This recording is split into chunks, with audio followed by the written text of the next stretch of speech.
is against Thiago Oliveira. He's on the left here. He's playing Teamer. Tom Ross is on a very slow Obzon deck, focusing on Ivory Tusk Fortress and High Sentinels of Arashin. High Sentinels was a card that you've been saying is among the top rares in the set. Well, when I did my deck tech last night with Chris Van Meter, he said that he believed it was the second best rare in the set behind Wingmate Rock. So that is high praise in a format that features cards like Sarkin and Hostilities and a number of other very powerful cards. Siege Rhino, that High Sentinels was the one that he picked out as number 2. Yeah, card actually with great synergy, especially with something like the Ivory Tusk Fortress. Tom also opened a pair of Ghost Fire Blades, a card I've been pretty excited about in Limited. But that will be underway. Both players starting out with some mana development on a dual land. You see a fetch there from Thiago Oliveira.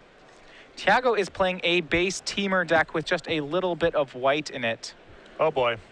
Yeah, Rakshasa Death Dealer is the turn 2 play for Tom Ross here. Tom does not like to let people get settled into the match. You know, get them under the gun as fast as possible, and Rakshasa, one of the best cards in the format for doing that. Absolutely. Thiago is almost a mid-range aggro deck here, if you want to call it that. Playing cards like Alpine Grizzly with the hope of triggering Ferocity on some of these other cards. Alpine Grizzly is very powerful at triggering Ferocious. It does not have the best stats in terms of a morph-defined format because it's still at 2 toughness, but if you're looking to turn on Ferocious at lower rarities, it's one of the best, most efficient enablers. All right, and Thiago for the turn is going to play a Bloodfire Mentor. Actually a pretty good answer to the Death Dealer. It is. 5 toughness, so it requires Tom to get 2 activations of Rakshasa to get through it, so that's going to slow the game down a little bit, which is what Thiago needs to do because Rakshasa deals so much damage so quickly. Yeah, the Death Dealer for black-green gets +2/+2, and he regenerates for black-green. In true Tom Ross fashion, you're going to make a land and immediately swing the Death Dealer into the 0/5. Imagine he'll make the block. And indeed, he does. Tom could have a card like Awaken the Bear, but otherwise, this is probably just bouncing off the 0/5. And the attack's free. A lot of players miss these sort of attacks. You know, there's some percent of the time that Thiago is not going to block here, and then that free points of damage, those free 2 points of damage is a big deal. Yeah, Tom's play for turn 3 was a morph. It was Watcher of the Roost. If he has a white card, he can flip it up for free and get that 2/1 flyer. And we see Tri-land for Thiago. Sandstep Citadel and Alpine Grizzly. He'll go ahead and pass. Thiago treading water pretty well right now for not being too threatened by that Rakshasa Death Dealer. Remember, to double pump him, all your mana has to be black or green, so these 2 planes that Tom has played don't make any progress toward getting through the 0/5. As threatening as the start is, as you mentioned, he is in the clear for the time being. Yeah. Now, it looks like Tom's hand is 4 spells, it appears, so might be some trouble down the way, but... Yeah, he has Murderous Cut. You see he reveals High Sentinels of Arashin there to Thiago. That's a pretty big piece of information to have to reveal. I imagine he's just casting it, which is why you're seeing this. Right. I was going to say, because he also had Obzon Battle Priest in hand, which, if you didn't know, those two create a deadly combo here. Good luck racing. Yeah, High Sentinels, reason why people are ranking it among the top rares as a 3/4 flyer for 4. It is quite a good creature in its own right, but then it has the other abilities where it makes the rest of your team large and becomes large in the process.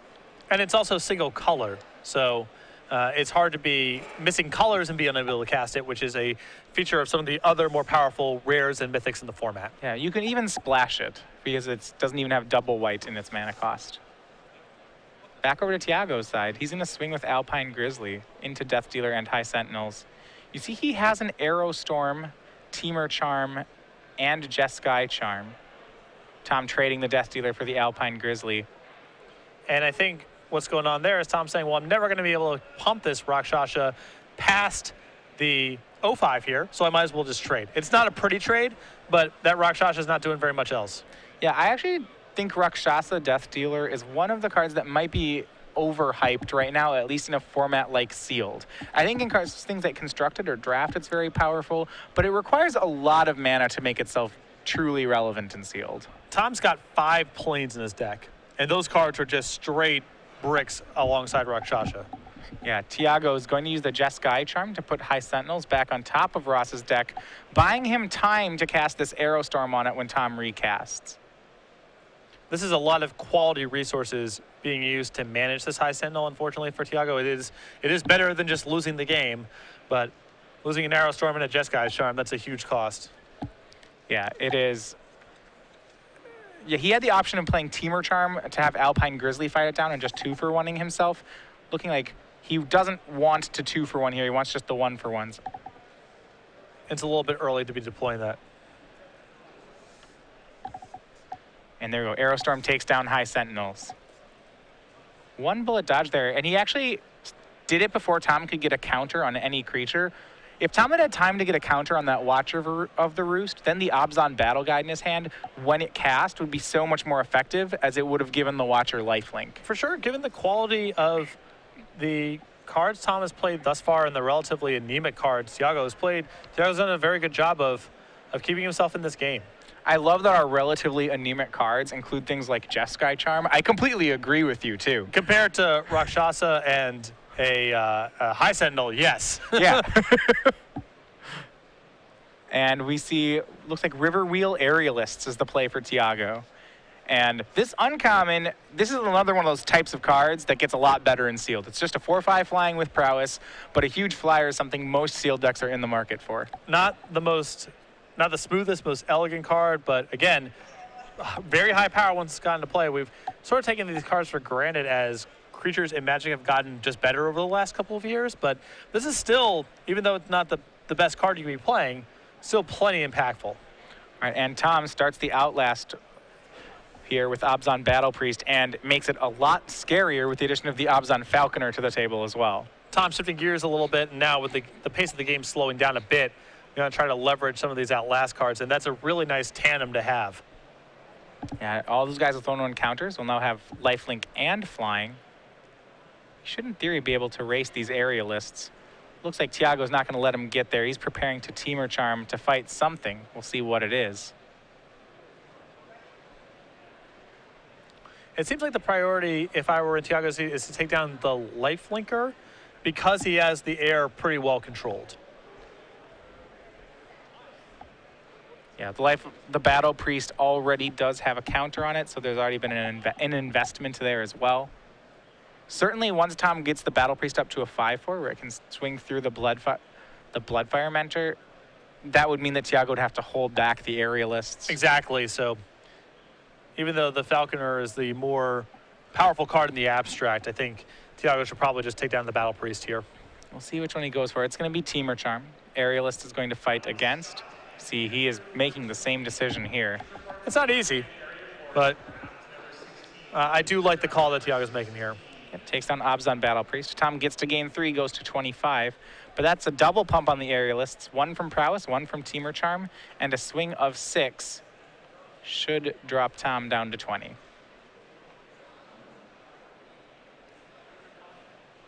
And things are actually pretty good here for Thiago. He has the largest flyer on the board. He also now has enough mana to start using this Bloodmark Mentor. No, Tom still with several spells in hand here, and they look to be fairly high. Yeah. Impact. One's a Murderous Cut, an Abzan Guide. An Abomination of Gadul is the third one. It's a very solid hand. No blue mana yet, but, you know. Yep, so he's going to play the Abzan Guide face down, swing the Watcher of the Roost, and outlast the Falconer. Banner was the draw for Thiago, discards a land to it.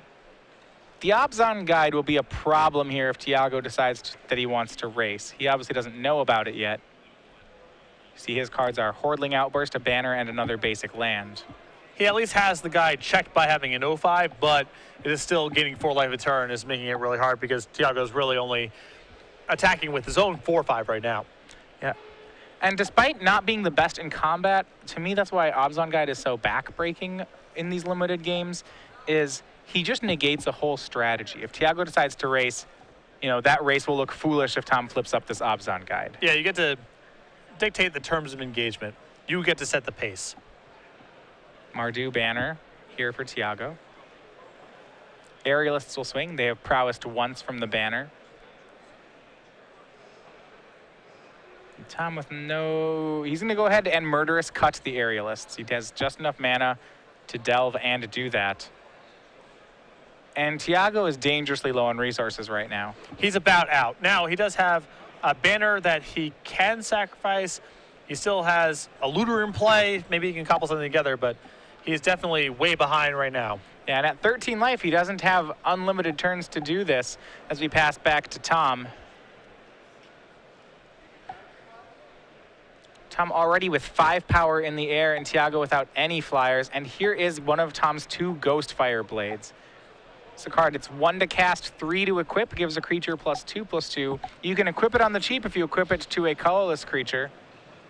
But Tom was going to go ahead and skip that option, just throw it onto a flyer. And very little equipment in this set, too. So not a card you see very often. Not a card type you see very often, rather. Yeah. 7 power in the air for Thiago, puts him down to 6. That's going to be lethal next turn if he doesn't find something to deal with it. Loots his way into a land, that's no help. And now he gets to use the special part of Ghost Fire Blade. For 1, he moves it over to the Morph. What a deal. At 1 to play, 1 to equip. It's a really good card. Yeah. And what's nice is when you put it on a Morph, then when you unmorph the creature, the Ghost Fire Blade is still on him.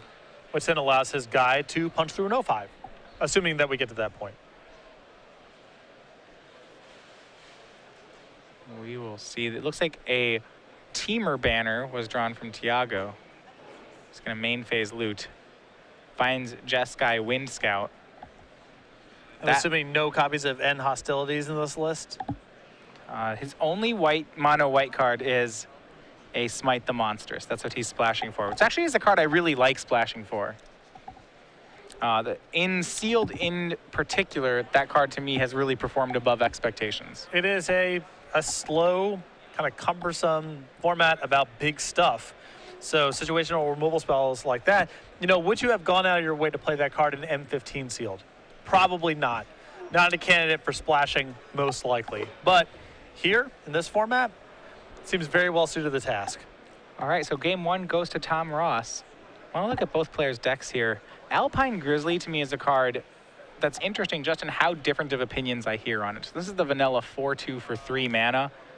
It's got some downsides. First one being that it still trades with a Morph, but can, is a 3-drop that trades with a Morph and has no upside in that it can't get bigger, it can't flip up. The plus to it is that it's very good. It can also trade with an Abzan Guide and trigger your Ferocity.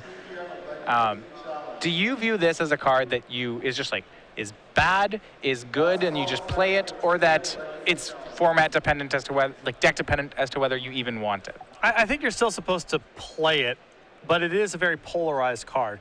There's some situations where it's extremely powerful, relatively speaking.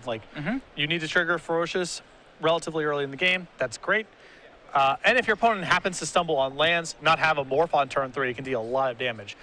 It also is frequently trading with the worst card in their hand, and it's susceptible to basically every removal spell. So I think that if you are playing with ferocious cards, you kind of have to play it. And I would imagine there's no base green seal deck that's ever cutting this card, but it does have moments of being superstar and having moments of being not even really a card in play. Yeah, I do think it's interesting the creature choices he's gone for with his Teamer deck. If you look at his green cards, the cards he's decided to play are Alpine Grizzly, a Hooting Mandrills, and a Pine Walker. So he wants some sizable creatures, but is not really in the market for tricks here. You see Awaken the Bear, Dragon Scale Boon, both in the sideboard, for example. Yeah, and I can definitely see that being correct just because, again, the nature of the format is very, we're building up our boards and power matters. When that's the pacing of the game, then low-impact combat tricks are not going to be that great.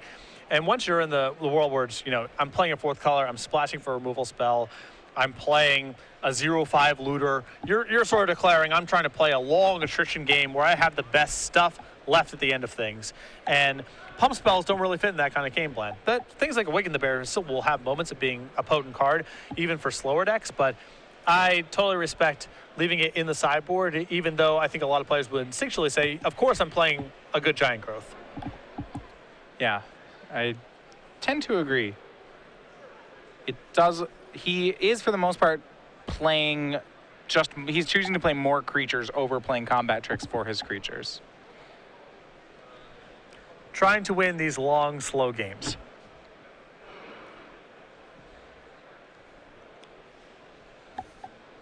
And that's another sweet thing about the sealed format is there's a lot of room for not just take my 23 best cards and slap them together, but what kind of deck am I trying to build? What kind of game plan am I trying to execute?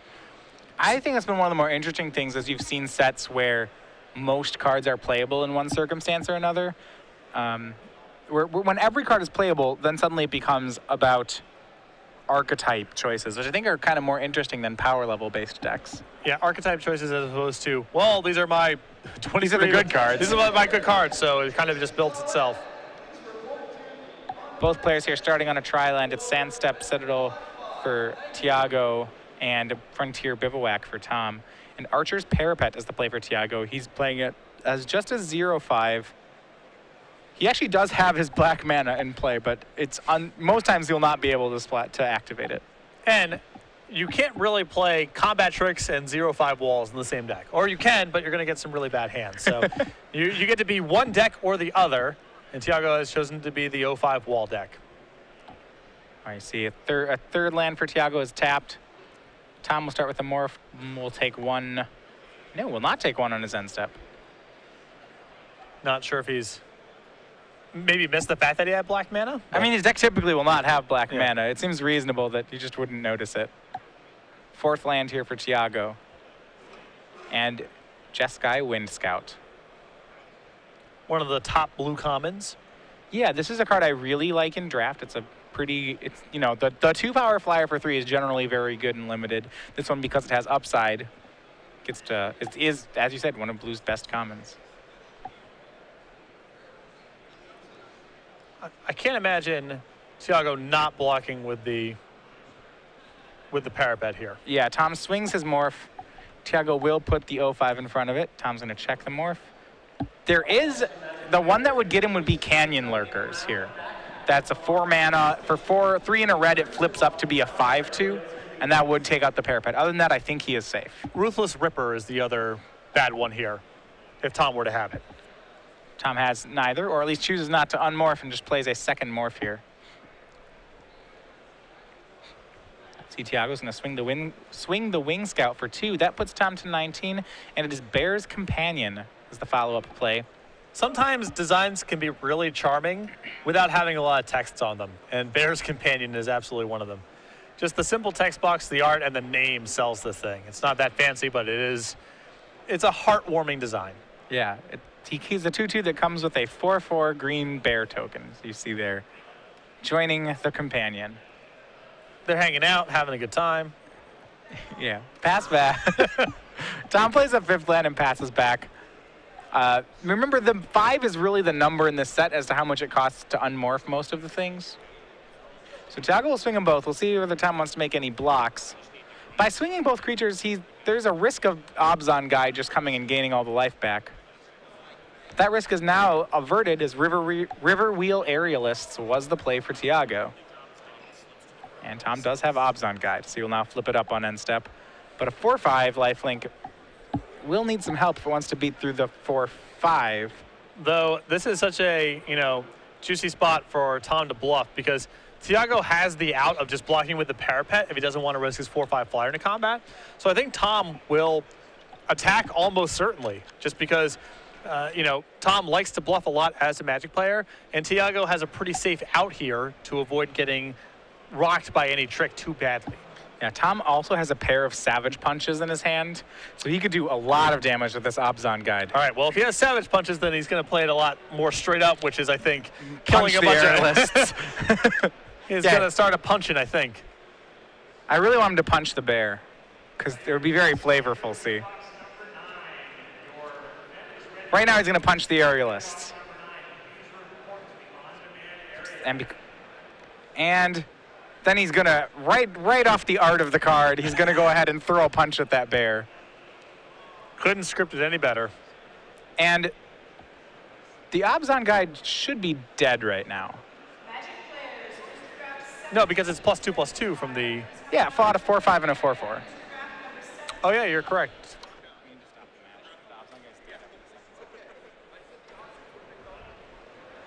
And he goes for a swing here.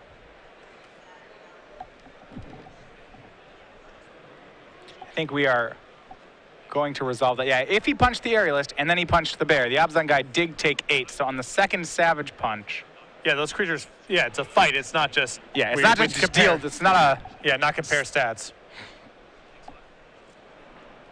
Probably fighting was that just what the bigger one wins, no damage. Yeah. Fight is choose 2. Yeah. So Abzan guy did lose. He killed both creatures, but the second time. And now Tom may not want to use this debilitating injury on the 2/2 because I think the only reason he was doing that was to free up his Abzan guy to attack. Yeah. The rules are when an illegal game action like that happens, Tom's not locked into playing.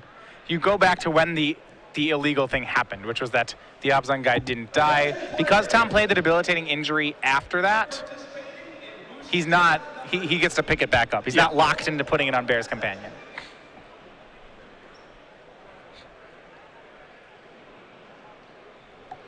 So there was no real way for Tom to navigate that and clear out both the 4/4s. He could have chopped down, say, a 2/1 flyer, taking care of a 2/2, and left Thiago with a bear after it was all said and done. But if he wanted to get his, take out both the 4/4s, there was no way for him to save his Abzan guide. And a great draw for Thiago. He swung with the Bear's Companion. Tom didn't offer to trade the morph, so Thiago had a post-combat Mardu Heart Piercer that just took out the morph, which was Sidisi's pet.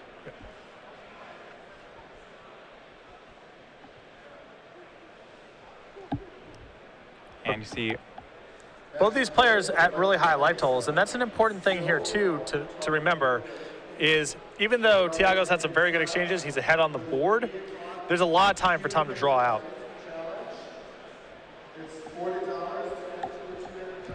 We'll see here. Tom without creatures on the board right now is going to keep taking damage off that Heart Piercer, but he's at a very healthy life total from that Abzan guide. Remember, both times Abzan guide fought, he had lifelink.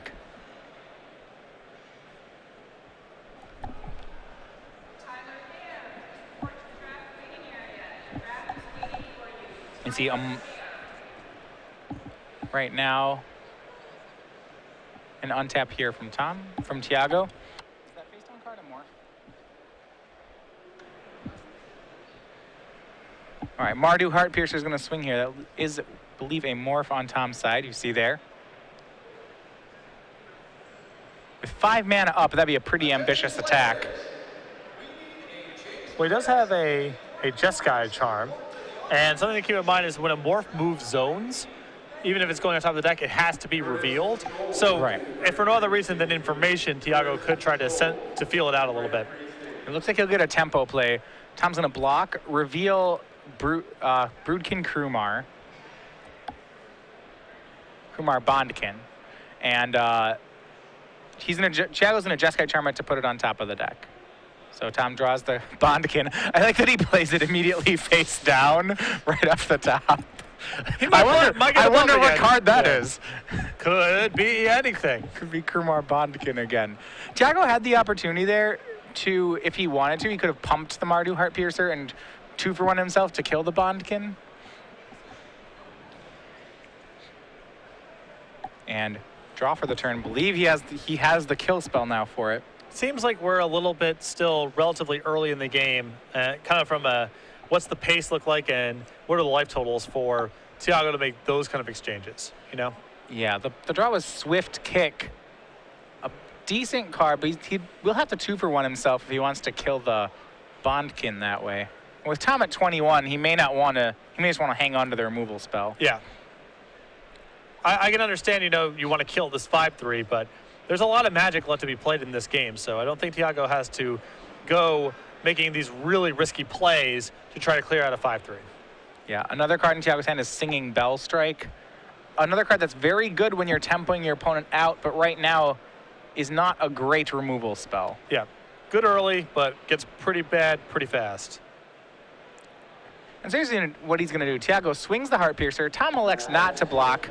He flips up his Bondkin, and then still on Thiago's own end step, he's going to Swift Kick the 2 of them to make them trade.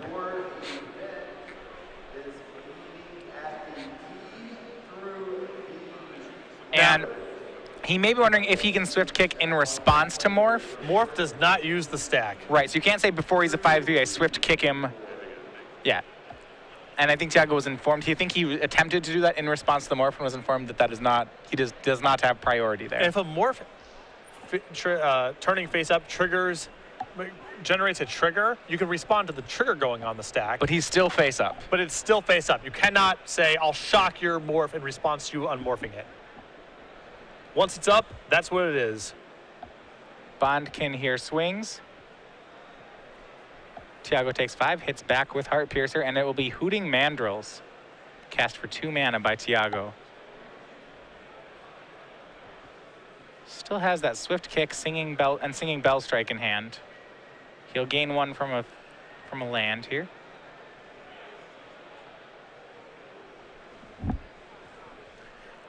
And Tom's just been playing lands for the last few turns. He's actually just now has fallen behind in the race. Yeah, he was keeping his head above water, but now, he's facing down, 2 creatures, and this parapet is also, it's not a huge clock, but it's another factor. Yeah, Thiago has started using the parapet on Tom's end steps. And Smite the Monstrous will be played on Krumar Bondkin. That was a top deck for Thiago. Remember, he's splashing white just for that card. And this is all sorts of bad for Tom now because that Swift Kick is still in hand. So there's a lot of creatures he could draw here that don't even get to survive to Tom's untap. Yeah, Tom goes to 9, down to 8. Now this swing puts him to 6, and it looks like we're going to be going to a 3rd game here. Yeah. Yeah, it looks like Tom just flooded out a bit that game in the end. But at 1-1, we'll be going to a 3rd game between these two. And the parapet gets to deal the last few points. Yeah, actually, so these Archer's Parapet there are a lot of these 5 and 6 toughness creatures in the set. So you have cards like Archer's Parapet, Dragon's Eye Savants, Sage Eye Harrier. A lot of these colors have 1/5s, 0/5s. Monastery Flock. Monastery Flock, exactly. What are your thoughts on these big toughness guys? Originally, I thought they'd be not so good, but I've seen them be very impressive in some matches. They are surprising. I would have written them all off as basically being unplayable, but there's enough of 3/4s, 4/3s, 3/4s going around that 5 toughness blockers are reasonable. They have utility in most games, and the parapet, the clock is not dramatic, but it does compel the other side to act. You cannot sit around all day, and so. It's a fine card on turn 2, and then when you have it on turn 10 still in play, it's not the end of the world. It's not just a blank 0/5 wall. That pressure means something. Completely agree. So you're going to game 3. It'll be interesting to see. Tom will get the choice of play versus draw here. And this is always one thing that you've said this is a slower format. And historically in Magic, that has meant that players want to go on the draw in sealed. Just the idea not so much being that you need the extra card, but it's that the tempo doesn't matter so much, so you can afford to take the extra card, and it fixes your mana. That extra card prevents stumbling by a lot. Would you think this is are you playing or drawing right now? It's tough to say. I think it's really deck dependent. Part of the problem with drawing is that it's also a morph format, and morph formats are really conducive to desiring the play because you want to be the one attacking with mana available into an opponent who does not have mana available. So when you get out in front of the board, blocking is very challenging for your opponent, and it's very easy to leverage your initial tempo gains into a game win. So the mana bases are definitely a factor. The slow pace of the games, generally speaking, is a factor, but morph is a mechanic that really rewards the player on the play. So depending on how much of that is going on in both decks, I think that dictates the decision. So I don't think there's a right answer. I think it's just dependent on what's going on in your deck and what's going on in your opponent's deck. Yeah, I mean, the morph case is pretty big. There is a catch to that. So the idea is if you play a turn 3 morph and then I play one, and if you get on tap on turn 4, you can almost free roll an attack at me. There aren't too many morphs. I think this was actually designed this way. So if you play your 4th land, there aren't morphs that if I block, you can just unmorph your guy and kill my blocker. Yeah, there actually are 0 in the set at 4 mana or less, but then you start looking at things like Dragon Scale Boon, you start looking at things like Defiant Strike. There are other tricks. It's not just, you're safe when you're blocking against opponent 4 mana. And Dragon Scale Boon is especially bad because now there's a 4/4 in play. It may morph into something even larger the next turn, and the game might end before it even really gets started. Yeah, I would say the Dragon Scale Boon is certainly the most punishing one in that situation. The deck I wouldn't want to be on the draw against would be people trying to utilize Prowess. I think, to me, like, that's the one that really you want to be out ahead on tempo. And Raid as well, and it looks like Tom has elected to take the play. So and his deck is pretty defensive, right? He's playing Sage Eye Harriers.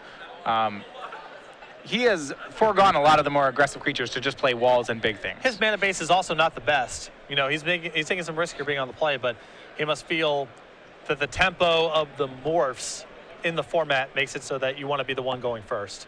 Tom going to start on a pair of basics. Thiago on a pair of dual lands. He starts at 22.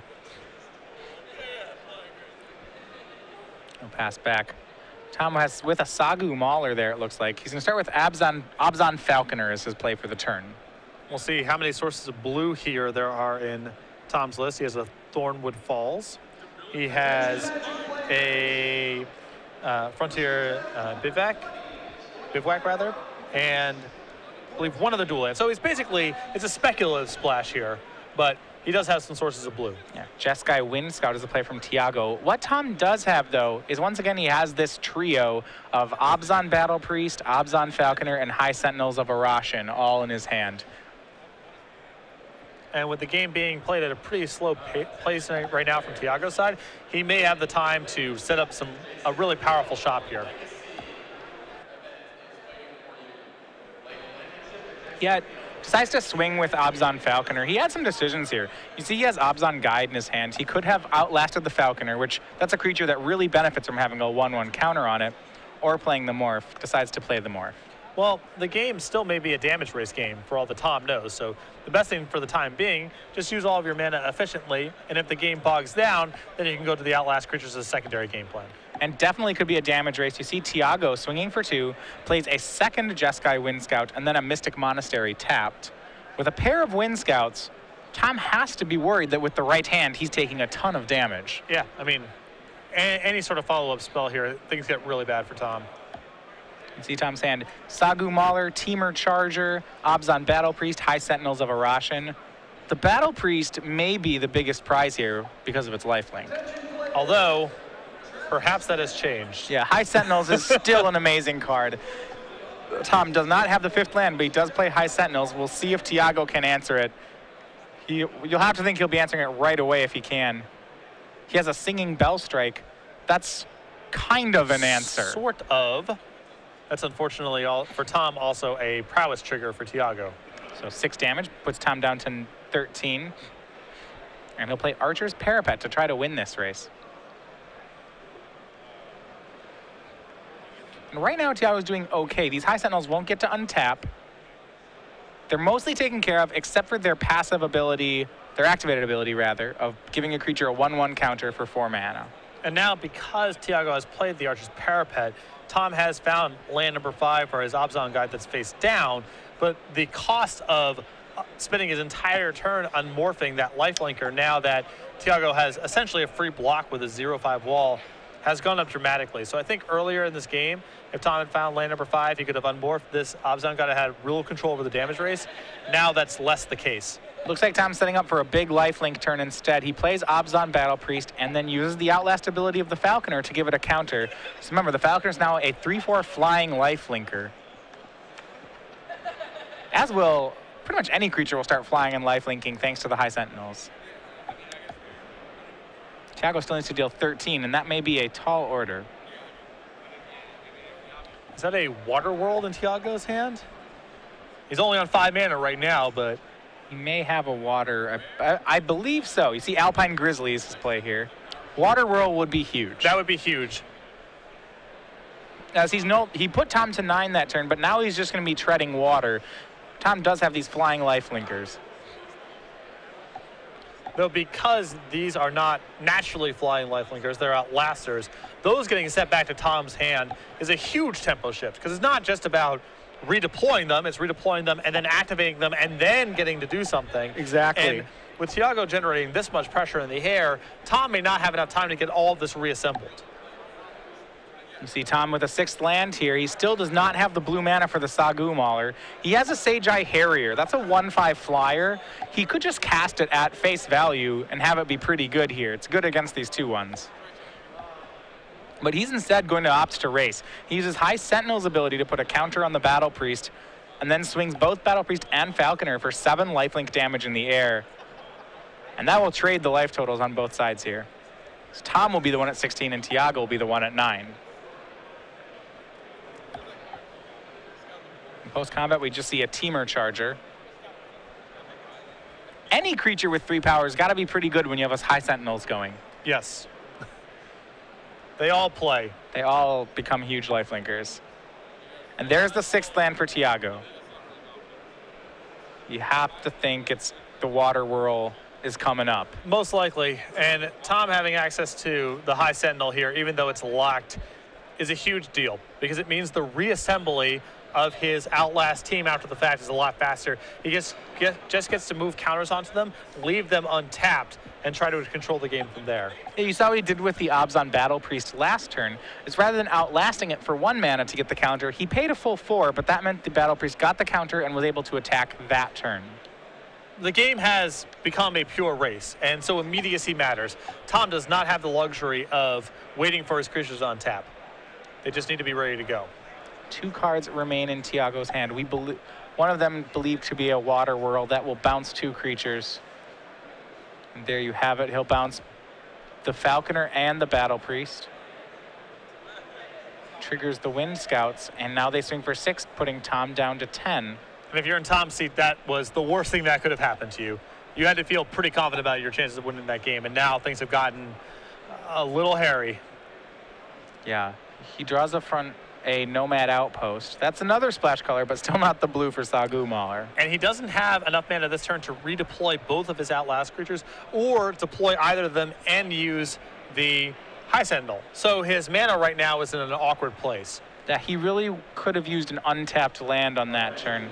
That would allow him to cast both, and then he's fine, most likely. But you see, he was looking at hardcasting Sage Eye Harrier. Instead, what I believe he's doing, he just passed the turn, is he'll either flip up Obzon Guide, or he'll put a counter on one of his creatures on end step. Say he goes end step, put a counter on Teamer Charger. Then he can untap and play Falconer, Battle Priest, swing for 4 lifelink in the air. Yes. But drawing comes into play. Tapped land this turn was really bad for Tom. And untapped land, things are much easier. Now another bounce spell, another removal spell. He probably gets tempoed out of the game.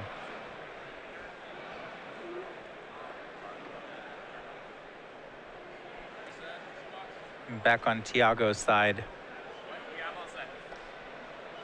He does have better presence on the board at the moment. But that's about it. Hooting Mandrills and Aerostorm are his 2 remaining cards.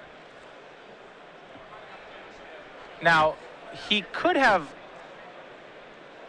Okay, Tom's going to pay 6 to untap the High Sentinels, and that was the play with the 6 mana here. Thiago swings both Wind Scouts. Not sure that Thiago saw that one. Sometimes you forget about the activated ability on Singing Bell Strike. Yeah, perhaps he thought it was a beginning of combat sort of thing. Because yeah. he could have used the Aerostorm on it before combat. He gets 2 prowess triggers, knocks Tom fairly low, and doesn't have to worry about the Outlast creatures in Tom's hand getting replayed and reset immediately. And Thiago's very close to having Tom at lethal. Remember, Aerostorm, thanks to Alpine Grizzly, deals 5 damage for 5. It can go to the dome. Were it not for that untap, Thiago could have Aerostormed Tom to the face and swung the Wing Scouts for the win. But as it is, Tom's at 8, and a pretty safe 8, I would think, as well.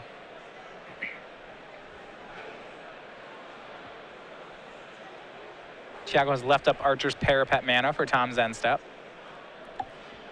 Though I don't believe he has access to black. I believe he's on Mystic Monastery. Oh, that's Runescarred Crag. Yeah. Okay. Yeah, there is no black. What a difference that would make, though. I mean, every point counts here. Every point counts here. Thiago needs this game to end as quickly as possible. Yeah, not only is Tom on 4 spells in hand, but they're all good. All really good. See, he may play Battle Priest and then just leave up that 4 mana. He's going to start there and then pass. So he has Battle Priest and enough mana to put a 1/1 counter on any of these creatures. See what Thiago can get here. That might help. You can feel Tom is so close to getting this game turned around. Right. Just one turn where Thiago isn't applying lethal or removing one of Tom's critical creatures, he probably doesn't get another shot at it. Remember, he has a 5-point burn spell in his hand. Tom is at 8. But he's got to be worried because with the High Sentinels and Battle Priest, it doesn't take much work for Tom to start gaining a lot of life points. And one shot, the problem is if Thiago misses his shot, he's probably not getting another one because Tom only really needs to hit once. And he has so many different cards in play that are problematic. It's not like Thiago can just remove the High Sentinels or just remove the Battle Priest or just remove the Falconer. They're all adding up. So if he doesn't close the door soon, he's not going to get another shot at it. Yeah, Thiago's draw for the turn was River Wheel Aerialists. A good card, but not excellent right now. Thiago may have to Arrow Storm the Abzan Battle Priest as much as he doesn't want to with Tom at 8. Just the amount of life gain. I think if Tom starts gaining too much life off that Battle Priest, then there's no coming back. But the flip side of it is you kill the Battle Priest and Tom says, okay, that's fine. Start using the High Sentinel. You're probably not punching through for the rest of the game. And we see River Wheel Aerialists was the play from Thiago. Tom will end step put a counter on something. We'll see what it is. The saving grace here may be that whatever Tom elects to pump, he may not be in a position to send into combat, and I really like putting on the Teamer Charger because this is something that Tom can liberally send into combat, doesn't care if it dies, and he gets a lifelink trigger. If he puts the counter on the Morph or the Battle Priest or the High Sentinel, he has to be concerned about throwing into combat because if he loses one of those creatures, they're all critical. This gives him a free way to generate some value and gain some life. Lose a piece that doesn't matter to him. Exactly. Thiago had to, so we'll see. Tom plays Abzan Falconer. That means the Teamer Charger now has flying. And so does any other creature that Tom chooses to put a 1/1 counter on. He does have 4 mana up for the High Sentinels.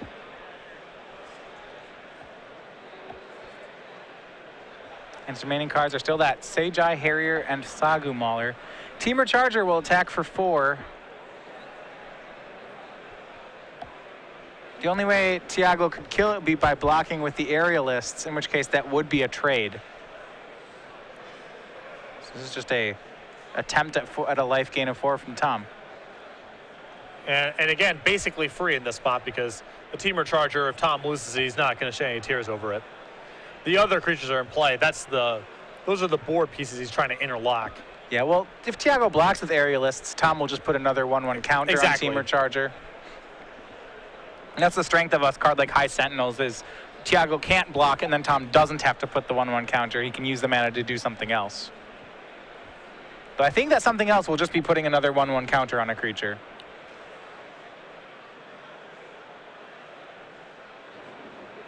Maybe not. It's going to be Seijai Harrier, actually. And leveling up the Battle Priest. So pair of flying blockers for Tom. And he's at 12. Things seem safe. So what's the worst thing that can happen here? I guess is it Teamer Charm? Teamer Charm is the card I think that still may allow Thiago to steal this one. Yeah, Teamer Charm, one of the modes is creatures with power 3 or less can't block. And I think that would leave Tom with nothing available to block this turn. Yeah, Thiago has one in his deck too, just a 1/of, but if he were to hit it, that should be game over.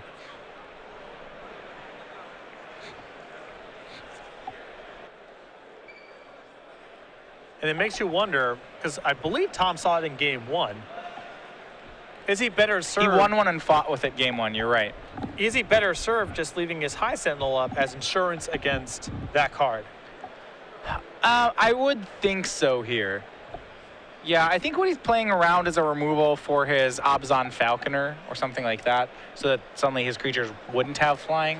But Tom is still in a position to win this game just on the back of the High Sentinel, and he still has an Abzan Guide face down. I mean, it doesn't feel like there's any specifically critical piece at this point. It's just an issue of not getting yourself killed. No, I agree. Thiago laying out the attacks here, seeing if he can push 12. We know one of his cards is Arrow Storm. Don't know the other one.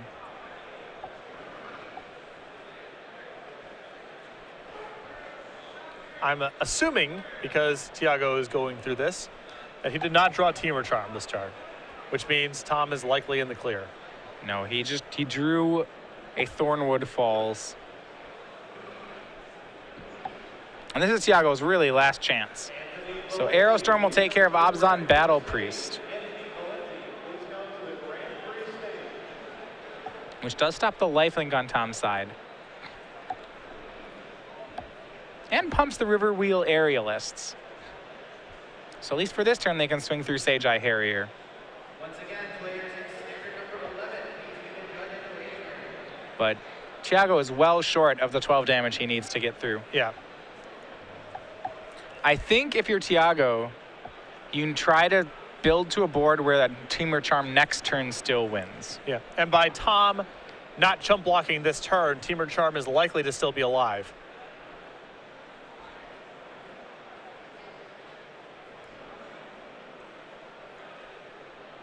And Tom gets to untap with 9 mana.